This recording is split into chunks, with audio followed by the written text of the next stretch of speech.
Here we go. Look like I'm still backstage. That's the good thing about technology. When a live button comes on, you can be doing anything, scratching your head, but that's society. You remember when there's a time when it was like your lighting was dark, everything. You didn't know what to do when the pandemic hit, when it came to streaming or anything Zoom wise.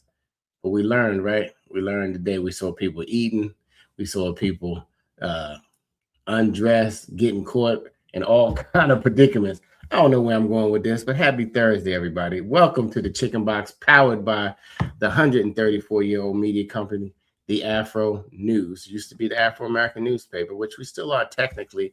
If you go down to the annals of the charters, before there was minority business, we were there. And if you never even heard of a chicken box, y'all, and you're not from Baltimore, shoot yourself. But if you're not and you're listening from some other part of the area, it's four wings, it's fries, it's a half and half. Some part of the country call it Arnold Palmer, but you got to make sure that it's sweet tea. Because if you go ahead and get a half and half or Arnold Palmer without the sweet tea, you're going to be like, what was Impeccable talking about? I'm your host, now co-host, Impeccable. All of my co-hosts, I don't know where they are, but when they come on, if they come on, we're gonna join them into the conversation. We got a fabulous show today, everybody. The Chicken Box was born in the pandemic. It was going to be a show where we could just sit around and talk about different things and eat fried chicken, because nobody can really get mad when you're eating chicken.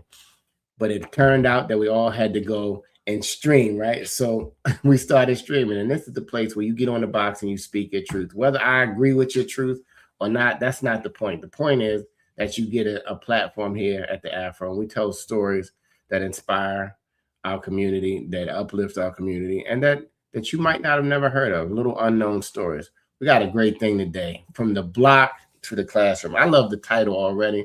I think it should be, a series or a show.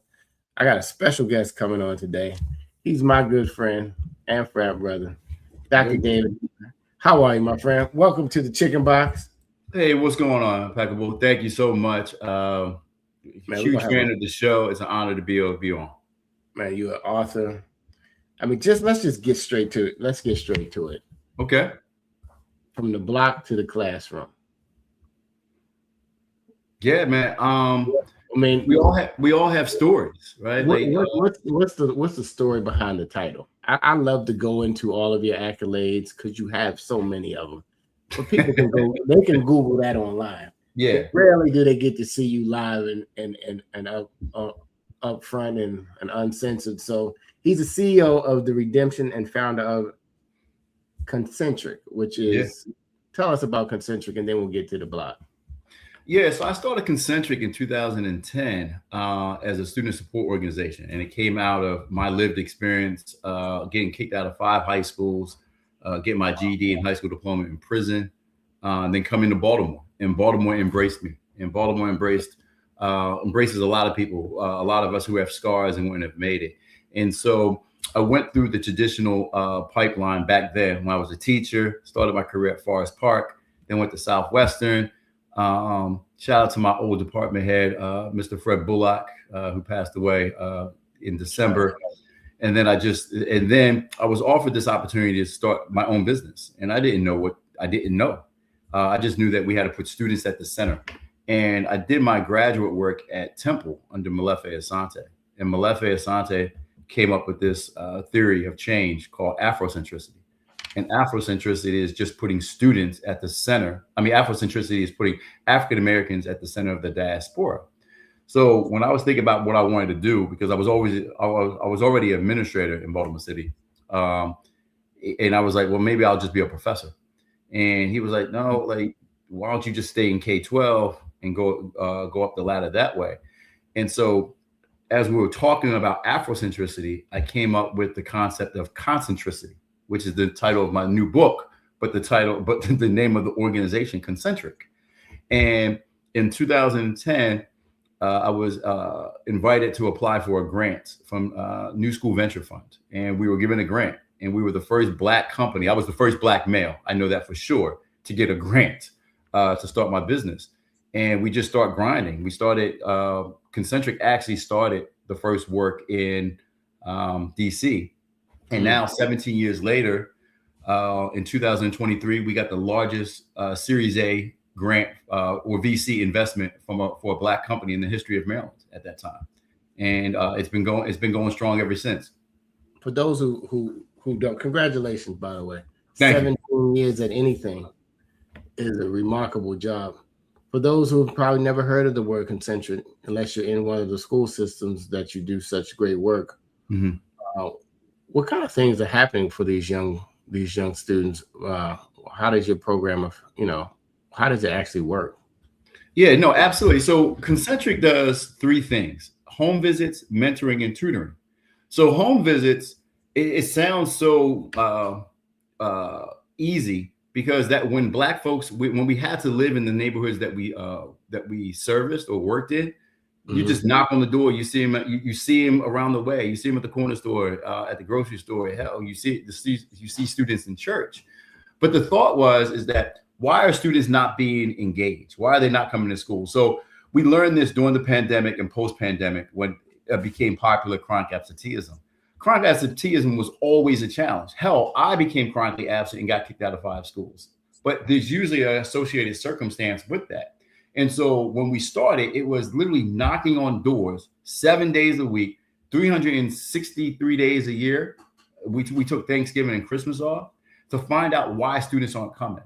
And it wasn't because like truancy officers and we trying to take you to court. No, that doesn't work. That approach does not work. Research shows that approach doesn't work. It's literally knocking on the door and asking, how can we be supportive? What do you need?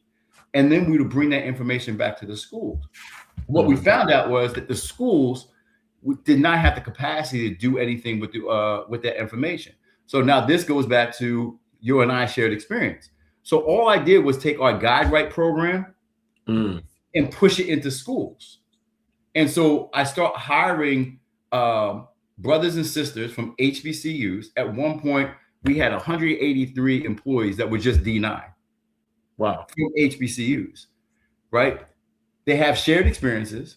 They can connect with the students, but then they've graduated from college.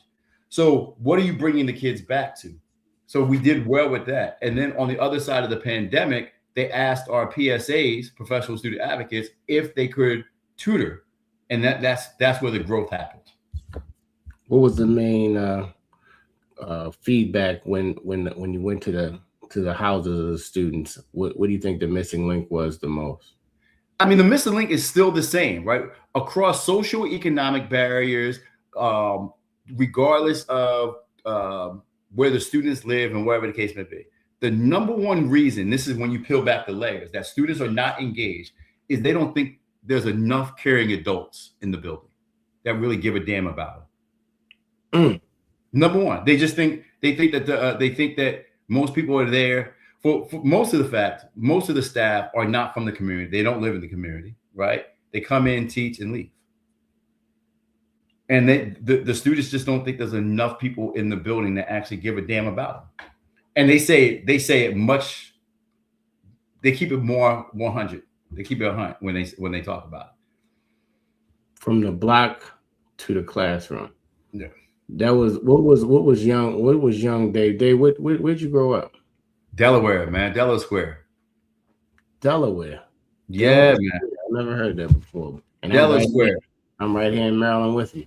So, so the 5 schools that you were you fighting? Why were you getting kicked out of school so early?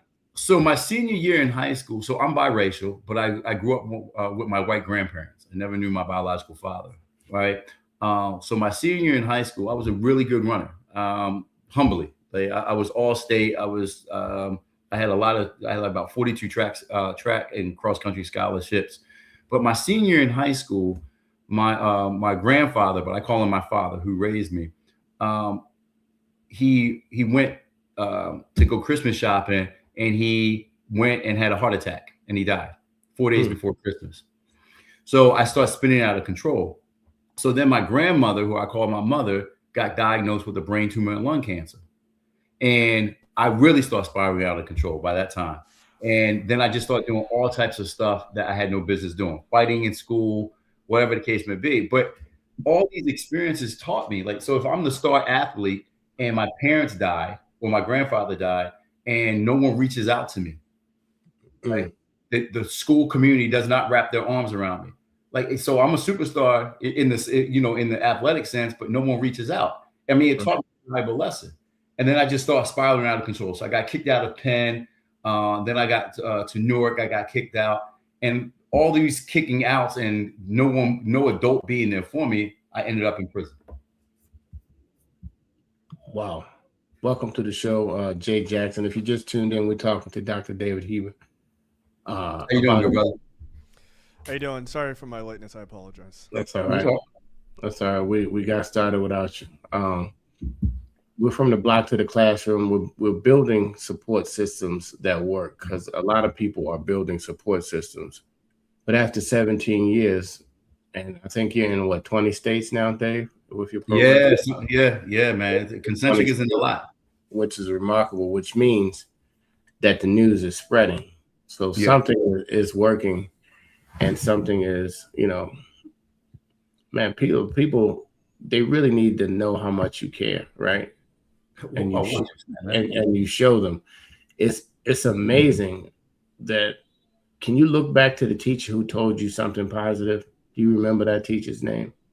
4 Black teachers that I remember going through K-12, and then several Black professors in undergrad, and then in grad school. But when my grandfather died that day, I came back to school the very next day, because I didn't know what the hell to do, right? So I come back to school, and I had a teacher there, Mr. Bradley Lane, and he was the PE teacher, and I mean, there was less than a handful of African-American male teachers in the school. And he let me come to the gym, and he played ping pong with me all day. He played ping pong. That's it. Didn't ask me any questions. Everyone, like, people knew my father had died the day before, because I got the news when I was in school. Wow. I was in lunch. I wasn't in my correct lunch because I was skipping, but I was in the lunchroom, right? I was in the cab. And I mean, it was Mr. Lane, and we 2 years ago we created a scholarship in his name, the Bradley Lane Scholarship, up there, because I mean, amazing guy. Mr. Lane definitely sticks out. Dr. Wachuku, my professor at Lincoln, amazing man, rest in peace. He's with the ancestors. Amazing guy, other than he's an alpha, but you know what I mean, I forgave him for that. Dr. Charles Sutton, and then Malefe Asante, and then formative. I needed a lot of support, because all that damn trauma I went through in high school was, I had never gotten over it. And so post college, I would say Freeman has been my surrogate father, Freeman Rabowski. If it wasn't for him, Dr. Andre Bundley, and then Roger Shaw, who's the director of Uncle Roger, who's the director of Re-Engagement Center. Like, these are some unsung heroes that I would not be here if it wasn't for them. My point was, when I asked you that, is everybody has a light bulb moment, right? Where somebody says that they can do it. Yeah. You might not have thought you could do it, but then one person just comes and says, you know what, Jay, Dave, you are an intelligent young man. You're a bright, young, shining star. You could do anything you put your mind to it. And nobody may have ever told you that. And the moment you hear that somebody believes in you. There's some data that just came out from some research, right? And you know, everyone's doing research, whatever the case may be, right? So they did a case study, but there's research out there that says human behavior for children, particularly in urban areas, students need 27 positive affirmations a day in school. Makes sense. 27. And people are like, well, that's a lot. No, it's not. So if you have 6 or 7 teachers or every caring adult in the building saying, good morning, smiling, how are you doing today? You need anything? Like, it's possible. It's possible, but it has to be intentional, and it has to be unconditional. So unconditional doesn't mean lack of accountability, because our young brothers and sisters need accountability, but it just means being unconditional, because you're not going to do A and then B and then get C. Not with young people, not with humans. And so not having people give up on you is the key. I agree 100% because I can relate it to sports, and this had nothing to do with African Americans. But Sam Darnold, who just won the Super Bowl, he was a bum on the Jets to Yes. to everybody, but he had to be good enough to make it into the NFL, which means he had some skill. But which coach believed in him, right? Yep. Because his performance didn't change until somebody probably said, "Hey, man, you're our guy. Right. You're our, and I think that was just that just came to mind because who would think that he would be the guy to win the Super Bowl, but somebody got behind him and got in his ear. Guys, you just tuned in. This is the Chicken Box. I'm having a great conversation with Dr. Dave Heiber, CEO of Redemption and the founder of Concentric. Which, if you missed what that means, you can always go back and check it out later. Please feel free to share it. And we're getting into not only his life story from the block to the classroom, building systems that work, but also just strategies of really how to treat human beings right, because he found out that the kids feel that nobody cares. Absolutely. Number one across the board. And that is a tragedy that you can become so selfish, even if you have a single parent or both parents in the household, and a kid can still get that feeling. Jay, jump in. Welcome to the conversation. Okay, thank you. So David, appreciate you being on. Again, I apologize for being late. So I do have a quick question for you, which is you've taken this from, you started this idea and now it has scaled up to, what did you say, 20 different schools. 20 states, I believe. What is the hardest part of scaling this, right? And then sort of keeping that same core message, right? Because it's very easy when, okay. You answered my question by taking your glass off. I totally understand. So good. I want to kind of get at the heart of this, right? Businesses and organizations, you have this, especially when it's like a human-centric thing. When you start out and it's you and like one other person or you and a couple of partners, and you're like, this is our core idea. But then when you start to scale it out, you start to touch more people and it starts to kind of morph and change. What is the hardest part of kind of keeping that core idea as you reach out all the way to 20 states? That's why I took off my glasses. And that's why I'm now CEO of Redemption, right? and just the founder and on the board for Concentric. It was a challenge, right? And it has been a challenge because then what happens, it becomes a business, right? And you have to ask yourself early on as a CEO, and you'll have reflection points and crucibles. You have to decide what you really want to be, because you're going to lose something in the process. And particularly when you talk about humans, because by definition, many of us are self-serving. But one of the things that I found that we were able to scale is it was the young people. And I learned that from Freeman Hrabowski. And that's why we kept on going back to the fraternities and the sororities and in the D9. I'm going to shout out D9 because I'm going to include the IOTAs there. That's why I kept messing with Kevin, right? But no, like getting those young people to constantly buy in because they came from the very circumstances in which they're trying to give back. That has been the key, I think, for the ability to scale.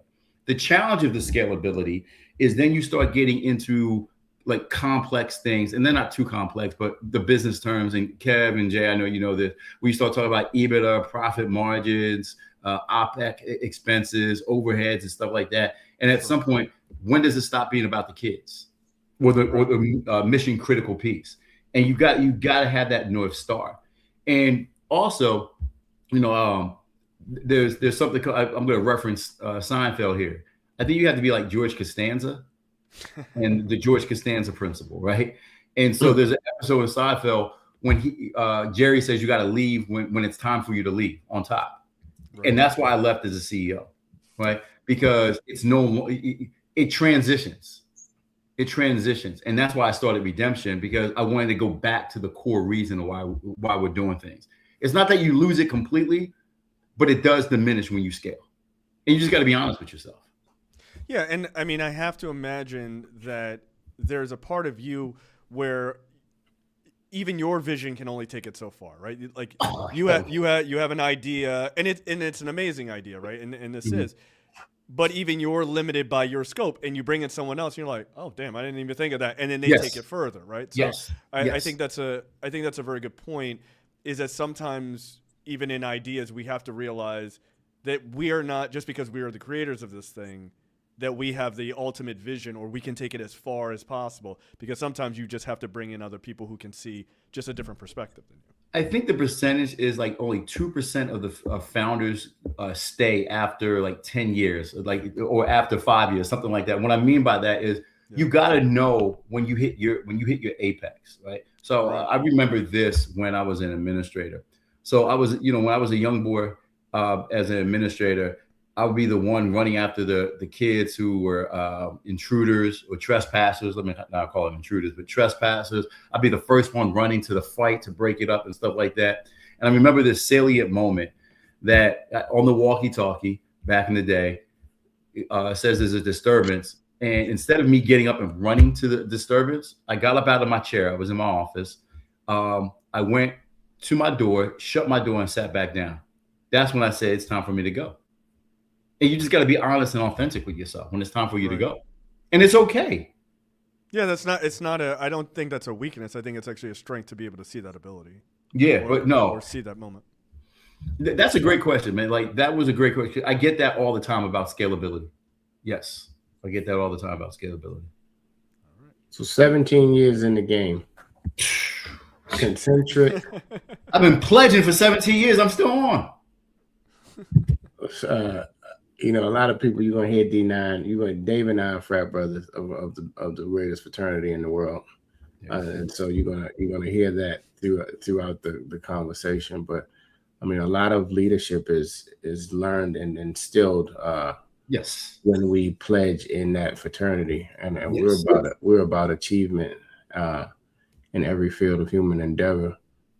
But the impact that you've managed to have on these young men and women, primarily Black and Latino, have been. Give us some of your success stories. Oh man, we give you a couple success stories that stand out. Is that one of them is my former student, right? So because I pledged, and Impeccable, I know, and Jay, I know your audience knows this, but I'm going to reaffirm. No, for our organization, every Noop is a Kappa, but every Kappa is not a Noop. And that's a very salient point. And every organization has their own variation of it. And what it means by like that, every brother is not a brother, every sister is not a sister, right? It's really about the shared passion, shared interest in the hard work. But one of my former students is, I was walking down the street over in Fed Hill, and he was like, hey, coach. And his nickname was Mumbles. Because I gave all my track athletes names, just like line names, right? I mean, that's how I remembered them from their attributes. And he came up, and we were just walking down Light Street, and he was just telling me how he became a father of 4, became successful, and this is a young brother that went through a whole lot. And this was like this is probably like 2001. And I showed him my office. It was on Light Street and stuff like that. And I was like, man, I can't believe we lost contact with each other. He was like, no, I just always want to thank you. And probably maybe a week later, I come into my office, and my receptionist, my EA, she gave me his all city medal and said that he had dropped it off. And he was like saying like, I wouldn't have made this if it wasn't for you. Like, it was things like that. Or another one, I'm in a restaurant in Baltimore, and I'm getting ready to pay, and the waiter says, nah, you good. They paid for you already. So I look over, and it was a student that I had to get arrested because he had a gun when he was at Southwestern, right? But, you know what I mean? Great kid, great young brother. And I went to his court dates and all that stuff. I had to arrest him. I mean, we had to, but I just stood by him. He ended up a college grad and everything. And he was like, Heiber, good looking out. You never gave up on me. Like, those are some like salient success stories, right? Or how many scholarships we've given back as Concentric. Like, it's those moments. And Impeccable, and Jay, like, at this point, we OGs. I'm officially Unc now, I guess, right? 50 is Unc. OG is Yeah, I think so. no. It's a state of mind. It isn't just it's a state of mind. And it's like, to me, my greatest thing now, my success stories are less about the students I've impacted, but just in 2023, we had 184 brothers and sisters from the D9 that worked for Concentric. 184. And it was never a stopping point for them. It was a bridge to give back to the the communities they came from, and then take their dreams. Of those 183, I think 64 have their own businesses now. Right. Because I made them get their own LLCs so I could pay their LLCs so that they were employees of their LLCs. Like those are the success stories now. The success stories is how many people can I pour into who are pouring into the people that are pouring back, and it just becomes this ripple effect. Welcome to the Chicken Box. If you just popped up on your thread, we're talking to Dr. Dave Heiber, CEO of Redemption and founder of Concentric, impacting effectively young people from going to the schools, from going to their homes, from hanging out with them on the street. It's from the block to the classroom. When they discover your story, what's the first thing that pops up? Because they see you now, but they don't know you. Yeah, man. They don't know that you've been incarcerated before. They don't know your story. They don't know that you were a super athlete in Delaware. Yeah. That's not saying much, but yeah. Everybody got to start somewhere. Yeah, right. You and Joe Flacco, right? Yeah.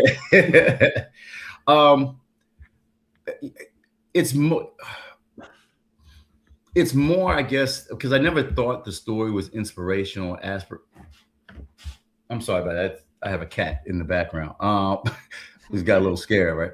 I never thought of it as inspirational or aspirational, but I guess it is. It resonates. Is that there's the possibilities, and that you're not as bad as your worst mistake, and that we have a saying that there's no such thing as a mistake, only a lesson learned and experience gains. And when I was going through all those things, the incarceration, the deaths, getting kicked out of schools, all those things, I never thought that it would lead to the narrative to allow me to do the work now, right? And that's why I'm extremely empathetic of people who go through suffering. I would say that even at 50 now, and my parents have been dead for 33 years, I never got over it. Right? I'm still this 17-year-old inside, where my life kind of shifted abruptly at that point. And when they ask me, why do I love doing the work? It's about the possibilities. It's about the possibilities that these young people have. I'm probably 250, 300,000 home visits in across the country. Because and you all know this, when you start a business, you are that. You are the front office, the back office, the promoter, all that stuff. You're doing all that. Hell, I used to take my kids on home visits with me. Cheyenne, who's at Prairie View right now, I remember her doing home visits with me in Berry Farms. Like I legit remember her doing home visits in Berry Farms. And it was a learning experience. And hearing, and when you're talking to those young people, you're taking it all in. There's a book called The Body Keeps Score that came out years ago, right? Yep. You literally take all those stories in, and you can't help but do not care about doing the work. That is why I'm so angry. And I say, people say, why are you so angry? Well, I'm pissed off. I'm angry. I'm pissed off because we act as adults like we give a damn about kids. But then as the minute that we become uncomfortable or a system pushes back on us, we acquiesce and our young people suffer. So for example, you go to a home, and this is exactly what happened. And this is why I want to shout out to Mr. Roger Shaw. He would say, once you go to the home and you get the information of what they need or what they're experiencing, then it's our responsibility to do something with it once they open up. But you bring that information back and nothing is done with it because the systems are not created to respond to students in real time.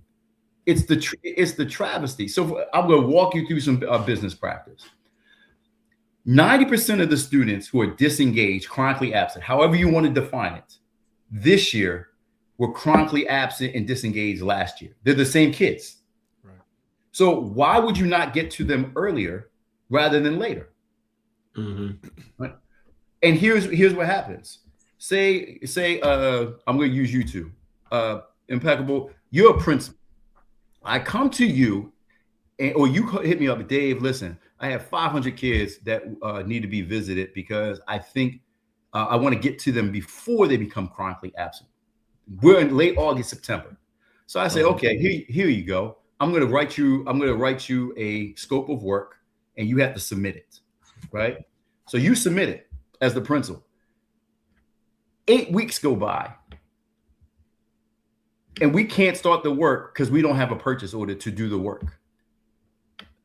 8 weeks go by. So now these kids that a principal wanted to get to early have already become chronically absent because of the system, because of adults, people not looking at paperwork, people not pushing it, people not acting urgently. Why? Because they still getting paid every two damn weeks. This is why I'm about to start getting angry.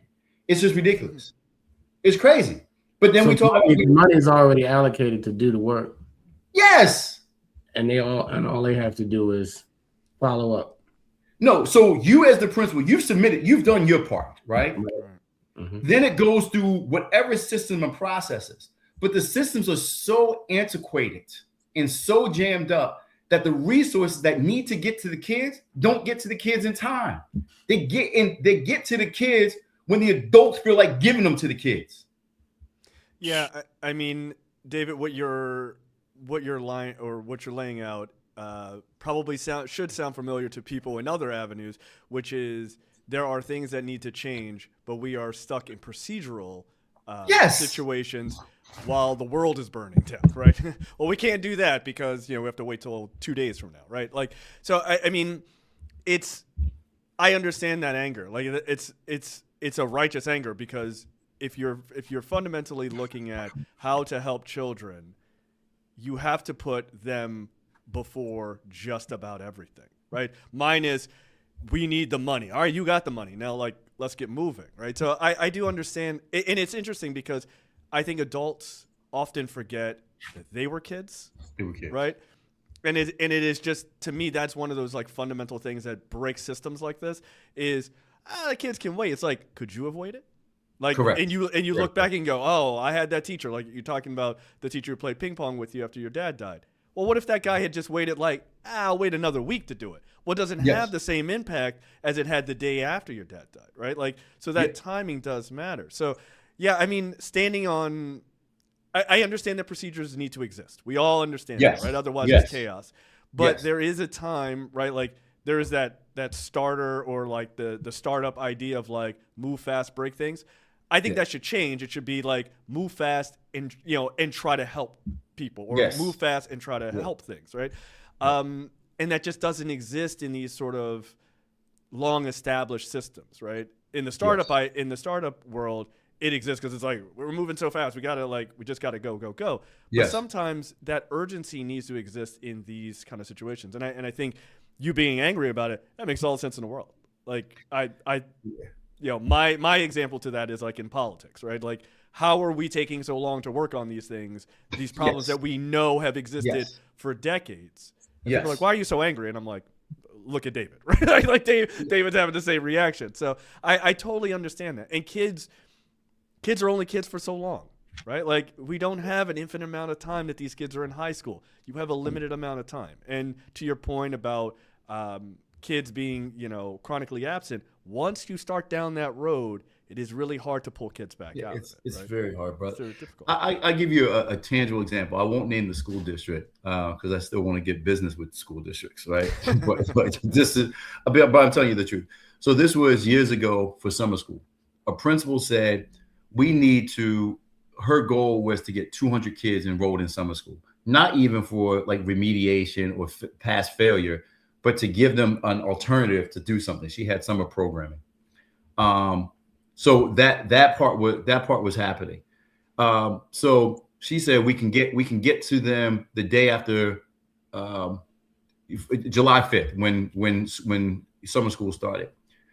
Long story short, we did the work because we shouldn't have done the work without a purchase order. We broke procedure, right?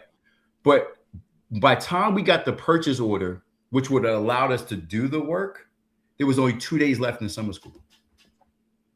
Wow. So you had to float the money. True, no, my fault. True story. So what are you supposed to do? Right. You have to break procedure. Yes. Because, Baltimore has gotten a whole lot better. Shout out to Brandon, Mayor Scott, for doing a yeoman's work, cutting down the crime rate and stuff like that. But just years ago, it was rough, right? You don't know, like kids don't have. You can't say, well, like you said, brother Jackson, like you can't say, oh, we'll get to it in a couple of weeks. Not when you see these kids every single day. Not when you were one of those kids. Or at least we forget, because you can go out and you get some Gucci and Louis and some other stuff that you don't need. Right. Lest you forget. If you just tuned in, guys, this is a great conversation from the block to the classroom. Question is, do you care? Yes. The question is, do you care? Can you get out your selfish way? I mean, even at home, parents, I'm wondering how much time you really spend even listening, because we got a lot of things to tell our kids to do. But I've heard that if you don't listen just for half a second, your kid will shut down, and they'll say that they're trying to tell you something once, and then after you act like you're not listening, they shut down. And so then their sounding board and who they're going to advice is everybody else but you, and that advice is probably not the right advice. Yeah. Right. And all of a sudden your turn has turned left, and the consequences you don't even know, and then you're out of control and you wonder how your kid got that way. Yeah, no, absolutely, man. Like you gotta be present. The first book we wrote was One Door at a Time, the story of Concentric. It talked about more so the what. But what I wanted to do in this book was talk about the why, the hard work, right? And like, this is why you got to be willing to suffer. And I wasn't able to, it's to your point, Jay, when investors come in, they may have a good heart about it, but at the end of the day, they're in it to make money. Right. That's why you invest, right? I had to make the determination that I was no longer a good steward of that, right? Like I have more of a nonprofit heart than I do of a for-profit heart, right? Mm-hmm. Like, now, let me not be esoteric. I have kids to provide for, right? So I gotta, you gotta do that. But if a school comes and asks me, I remember doing work in Detroit, and Baltimore gets cold, but Detroit stays cold, right? That's different. And I'm like, and this, like, I'm seeing kids walking down Ford Road, if people know, or Evergreen, or 8 Mile, not to shout out 8 Mile, but it's real. But they were walking down Evergreen and with just a hoodie on. And I'm talking about it's zero, because they don't shovel, they don't plow the roads, right? Because the snow just stays. And I would say, like, what is going on? And I remember being in a meeting, and it was cabinet members of a district, not Detroit district, but of a district, and vendors, and we're in there, right? And a lot of the cabinet members looked like me and us, but not the vendors, because a lot of white vendors make millions of dollars off Black and brown children, right? Mm-hmm. Not because they have a solution, but because they have something, and just to get people from A to B. Right, but they're not going to make any gains. But let me digress. One of the schools, 2 kids died in a fire. Right, 2 kids died in a fire, and it's like 20 of us sitting around. And I'm not trying to count anyone's pockets, but ain't no one at that damn table was poor, right? Like, at least we weren't thinking about how we were going to eat. And the principal came, and a good brother, a Q, he was like, "Look, we gotta come wrap our arms around this family and bury these kids." And we're going around the table and people talk about, yeah, I got $50. I said, what? How the hell you only got $50? That's not even a good single scotch. That's not even a Belvini 21. Like what the hell are we doing here? Right. And we talk about everyone there making six figures. Mm. That's when I start seeing like, nah, we worrying about what the hell we wear, what we drinking, what suits we got on, what cars we driving and stuff like that. Nah, just pay for the damn funeral. And I see it all the time. And I say, I gotta go. That's why when people are seeing me on like podcasts like this or my own, like they're like, wow, you're a really angry light-skinned man. I'm like, hell yeah, like because I've seen too much. I've seen too much. Yeah. But I mean, here's the thing: if you can't get angry at a lack of care for children or injustice, yes, what are you getting angry about? A football game? Like where do you put your anger?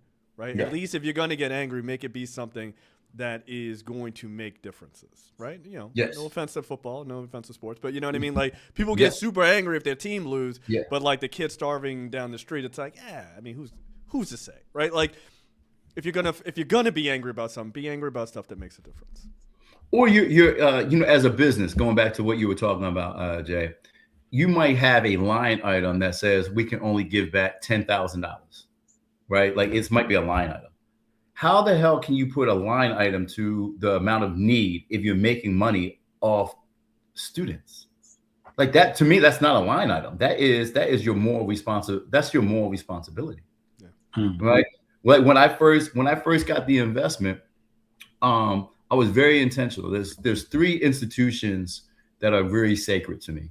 Lincoln University, because they took me out of prison, right? Kappa Alpha Psi, because I didn't have a family and it became my family, right? And then like black like NAPSE, National Alliance of Black School Educators. When I first got the investment, I pledged over $1 million to the National Alliance of Black School Educators. Right now, that didn't make my investors very happy, but Black and brown organizations serving Black and brown children should not have to beg for money, particularly when these white companies are making so much money off the same children and they don't give a damn. Right. They don't give a damn. So Dave, if you were called to a special counsel to redesign the American education system from scratch, what would be the first three things you would change? Every home and every student should be visited to understand what their concerns and their challenges are and their problems from their perspective, not ours. Mm-hmm. Right? The resources should be put back completely into the schools, and you should be lean as possible at central office, right? Everyone should have to live in the community in which they serve. I like that. Jay? If I was changing the education system, this is going to sound like a thing that I think people don't realize matters, but if I had unlimited money, the first thing I would do is I'd fix heating and cooling systems in schools, 100%, because kids cannot learn if they are uncomfortable. My wife is an educator, and she used to say when she taught in Baltimore City, they bring in the big fan because they didn't have the big industrial joint, right? Because they didn't have AC. Right? They didn't have AC, and guess what? Even though it's slightly cooler, they can't learn because it's a giant fan blowing. Right? You can't hear anything. Yep. So for like it to me, I could go on a giant rant. I could go on a Dave level rant here, but which I love. I support it. But like to me, if I had I don't understand people who have unlimited amounts of money where it would cost you nothing to go to every school in the country and say, what is your heating and cooling system situation? We're fixing all of it. Fixing all the water systems in it so kids can drink out of the water fountains, because that's a thing. They can't, right? Those kind of things seem so mundane and not important, but you have to understand that like those things make schools just workable. And when you don't have to think about that, when principals don't have to think about that, and they can just concentrate on, building education systems and sort of pedagogy of how to teach children, when you don't have to worry about the toilets and all this other stuff, That makes a difference. My wife, an educator, but she was also a principal, so I got to see that secondhand. I'm like, you got to worry about that too. You got to worry about everything. And so those core things, if you could fix that, then you get to start moving on to education, because so much money. Varias veces al año a precios. Okay, that was not me. Sorry, guys. But those kind of things, when you get those kind of fundamentals, that's so much of like the money in like Baltimore City schools and other city schools goes to those kind of things to just get the school running. That people are like, well, where's all the money going?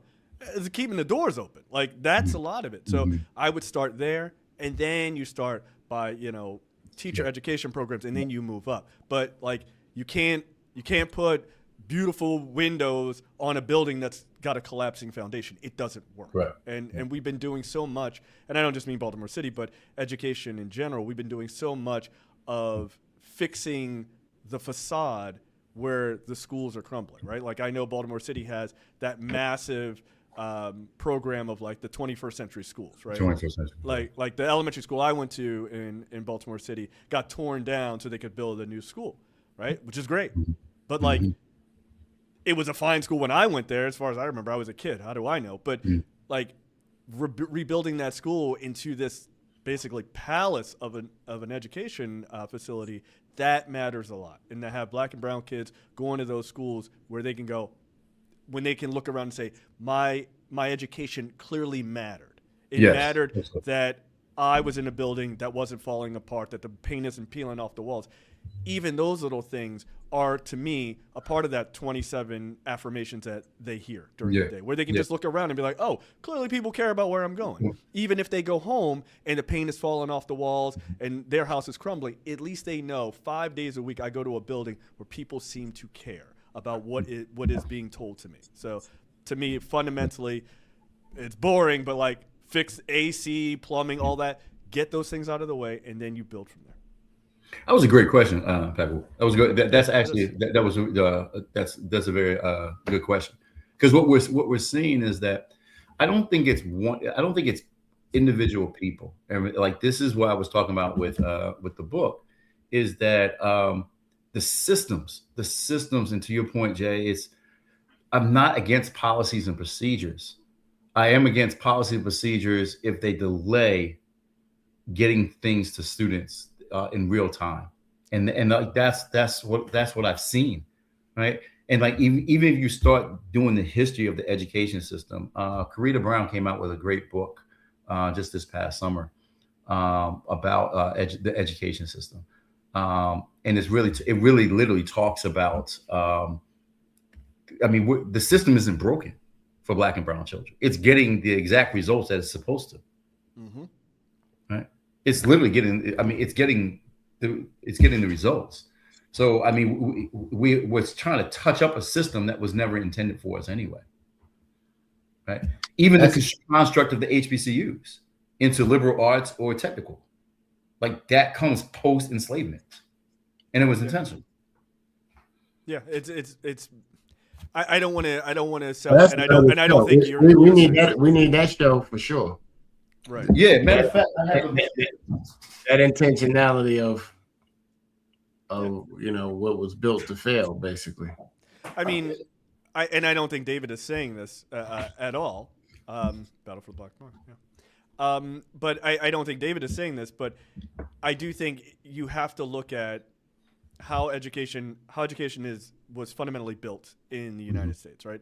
And a lot of people are unaware of this, but it was literally, we're only educating people, and I don't even mean Black folks, I mean just in general. We're only educating people so that we can teach them how to use machines in factories. Like that was quite literally the fundamentals of education, right? It wasn't like we need to be enlightened. Eventually that came with it, but in America it was like, look, these people don't know anything, and if we're gonna build these things in a factory, they got to at least be, know how to read, right?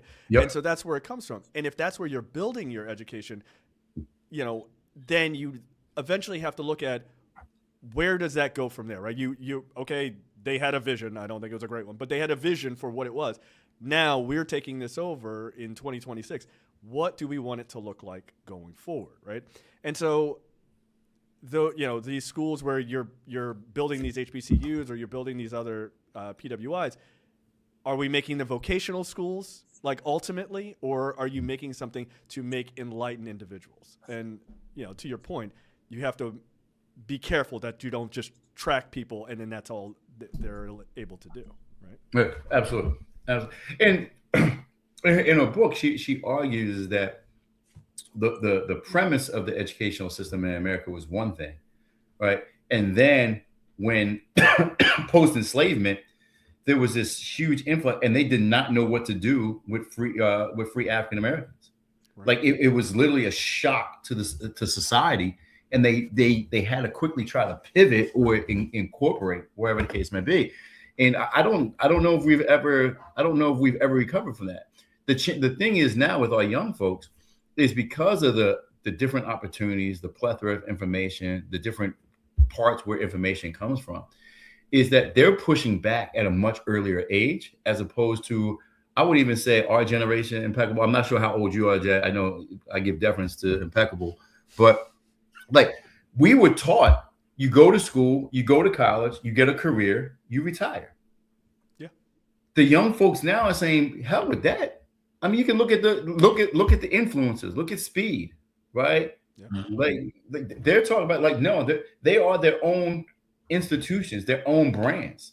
And because all this information is so available, us trying to say, here's a delayed gratification for 12 years, which you may or may not, what you might get out of it. And there is no promise that you're gonna get from it what you put into it.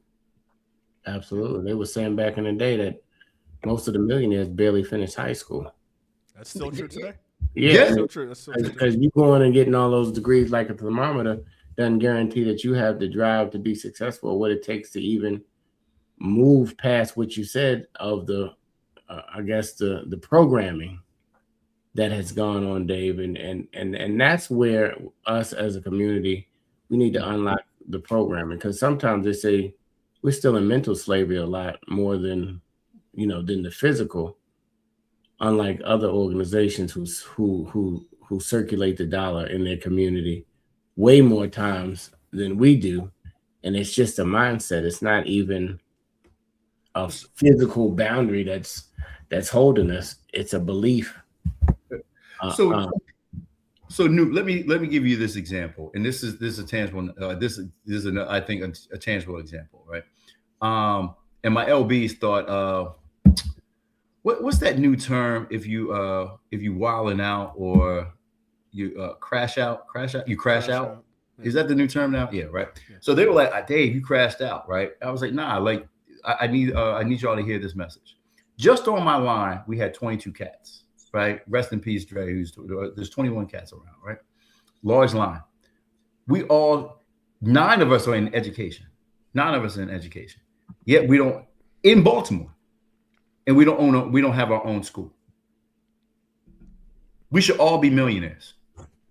I'm talking about just my line. Right. Because we should be supporting each other. Hey, Larry, welcome to the conversation. I don't know what you're saying not true to, and then you asked the question, are we educated? Yeah, I have a master's degree. Absolutely. So I don't know which comment you were referring to, and maybe it was something I mentioned. I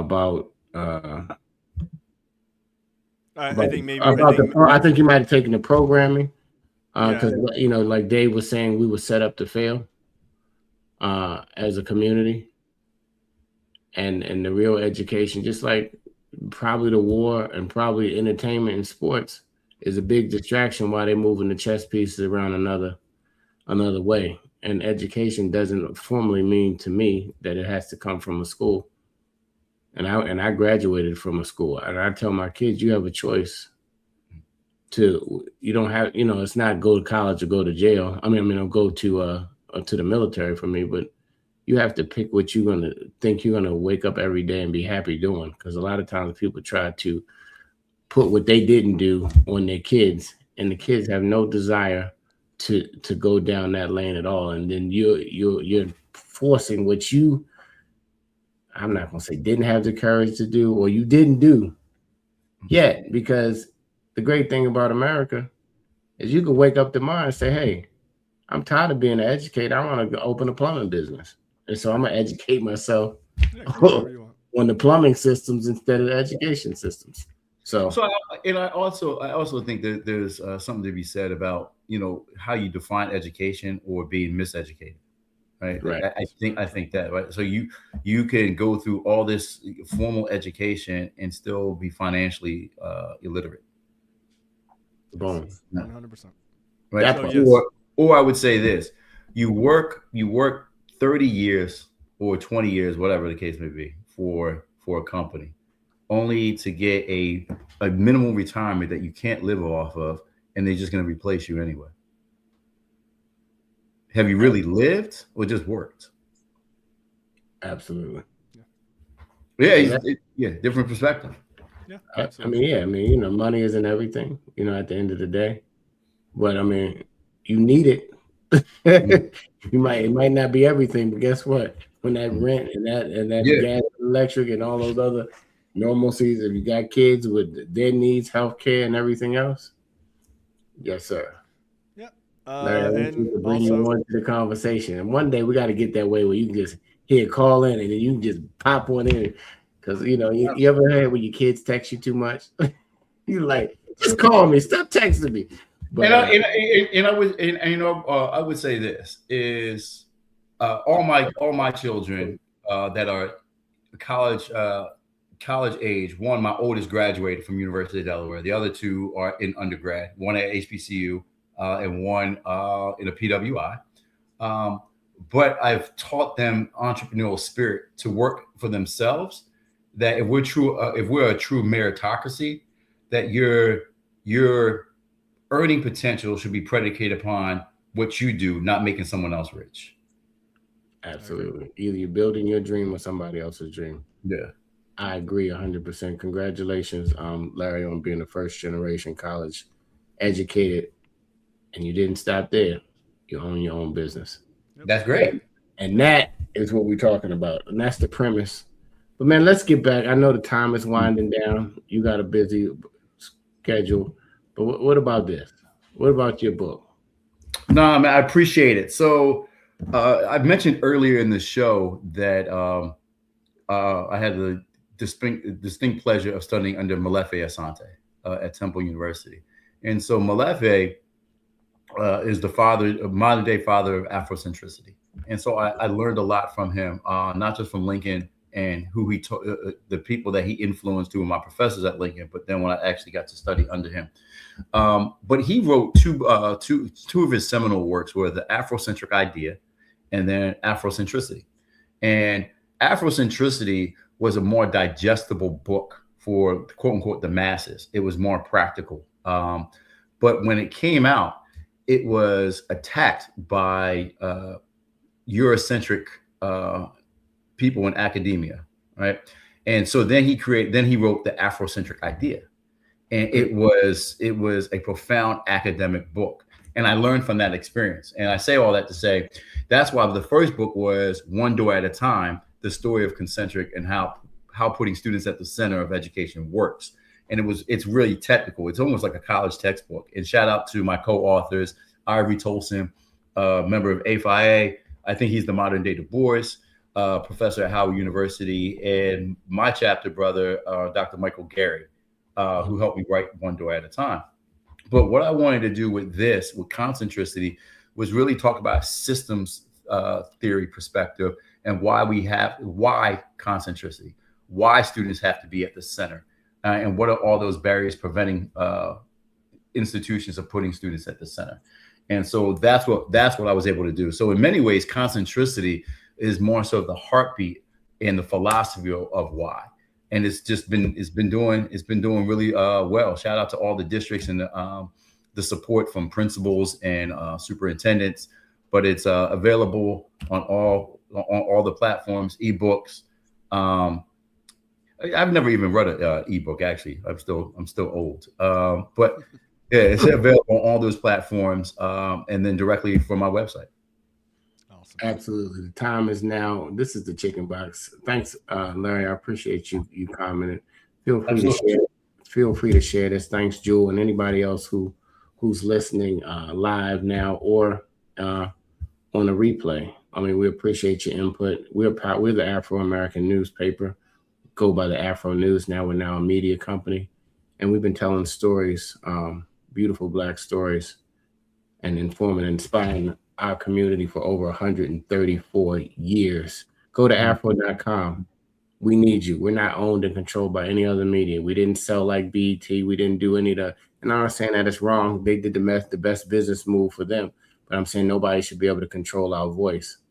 When you give control to another media, to own a media that inspires our community, they're going to feed us what they need to feed us. So the Afro has managed to stay owned and operated by African Americans for over 134 years, and it's only because of you.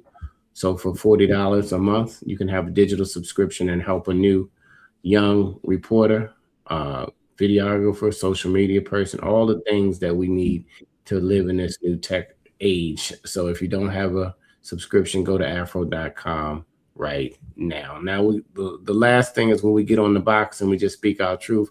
Really, it's just our final words about today. Jay, you can go first. Okay. You're on the box, and from the block to the classroom, building support systems that work. Okay. So again, David, thank you for coming in. We really appreciate it. That was a spirited and great conversation. Thank you. Honestly. Listen, I think that the idea of doing right by kids, and we've talked about this on previous episodes, is probably one of the most rewarding and sort of fundamental things you can do as an adult. It really is. We don't always have the best way when we come up, but it is our time to, as adults, to right that wrong or fill in those gaps for somebody else coming behind us, right? And so I think what you're doing, at Concentric, or when you were the CEO of Concentric or as a founder of it, I think it's powerful. I think the idea that you were able to see this vision and push it out to 20 states, I think is pretty amazing. And then be able to step away and let somebody take it even further to help more kids, I think is awesome. I wish this conversation could go a bit longer because I actually do have some other questions for you. We can have a part two, Jay, if we need to. Part two. Because you spit on fire. All right, there you go. So look, I think it's awesome. I think these sort of kind of wraparound services that are given to kids, especially to Black and brown kids, are necessary. I think a lot of times these kids are often forgot about or dismissed out of hand. And I appreciate, David, that you, living your story, saw that people who look like us and look like you are worth the time and worth the effort. Absolutely. And I think you saw that from your former students that you dealt with coming back to you 20 years later and telling you that. So, and I'm sure you'll get many more. So I appreciate you and your work. So thank you. Appreciate you, man. Yeah. Yes, sir. I'm on the box. Man, this has been a fantastic conversation. I like any conversation that gets us thinking beyond ourselves. One of my biggest things is after a certain age, really, you shouldn't be selfish at any age, but after a certain age, you should know better. And you should just take a little bit more time out of your schedule. You don't know. You can't say you can't change the whole world, right? But if we all change one person, it would be a bigger difference and a big impact, right? So you have an opportunity to speak. Like David said, there was a study showing that kids need 27 affirmations a day in school. Good morning.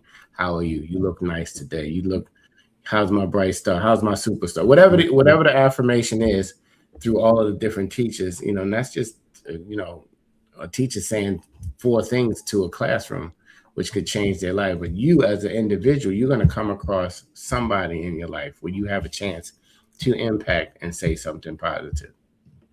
Just sometimes pick up the phone. It's somebody who's always watching you, especially on your social media. They're watching you. You look successful. You have your own business. You're an educator. You're a politician, or whatever you've chosen as a field of human endeavor, and just speak a positive word to a young person. Because David said after 250,000 home visits, that the most glaring thing that stood out was that the kids felt the adults didn't care. Yeah. Yes. So do a gut check real quick, especially all my brothers in Kappa Alpha Psi and my D9 family. Do a gut check of what our organizations were built on. Take just a moment. And it might have to be you have to do something in your own house because you're so busy on the grind, on the hustle, trying to pay the bills that you forget you got the future right there living with you. And they just need to hear you say, hey, I see you. And believe me, years later, it'll resonate with them that you said that you see them and you're proud of what they're doing. I'm off the box, Dave, Dr. Dave Huber, CEO of Redemption and founder of Concentric, over 17 years building safe spaces for Black and brown people all over the country, now in 20 states. Phenomenal job that you're doing, all because you cared and you had a transition and somebody poured into you and you decided to pour into others, which has been duplicated all over the country.